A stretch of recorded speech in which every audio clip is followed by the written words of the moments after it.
Chine, la longue marche de l'Église. David Adeney.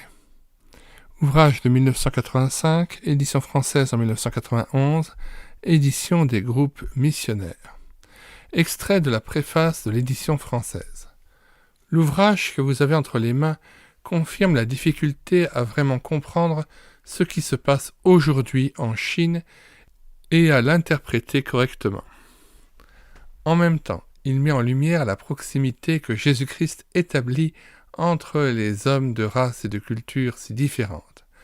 Nous avons réellement au sein de ce peuple des frères et des sœurs qui ne deviennent pas pour autant des occidentaux d'adoption. Une Église grandit avec une rapidité peut-être inégalée depuis le temps des apôtres, et les églises de Chine ressemblent sûrement plus que la nôtre à celles des premières générations chrétiennes. Le sous-titre du livre nous rappelle opportunément que l'Église n'est pas appelée à courir un sprint, mais qu'elle est conviée à une longue marche. Les étapes de cette marche se succèdent jusqu'à l'avènement du Seigneur de l'histoire. Pour les chrétiens de Chine, l'étape qui s'est ouverte avec l'irruption du maoïsme n'est pas terminée.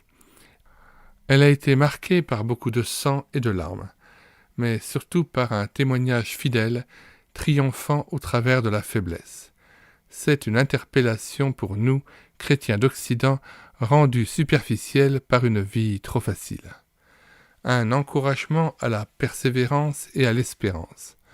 Un appel à prier pour les chrétiens de Chine et à louer Dieu pour l'œuvre qu'il accomplit dans cet univers si différent du nôtre et pourtant si semblable, parce qu'aimé de lui de la même manière.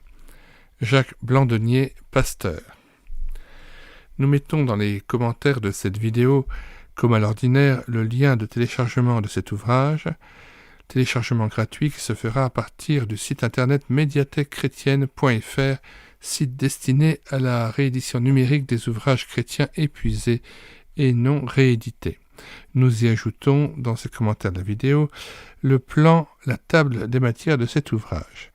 Nous vous invitons donc à vous rendre sur la page d'accueil de médiathèquechrétienne.fr afin de voir les dizaines d'auteurs et les centaines d'ouvrages dont nous avons déjà pu préserver la mémoire et que nous mettons à nouveau à votre disposition. Nous vous disons au revoir et à bientôt.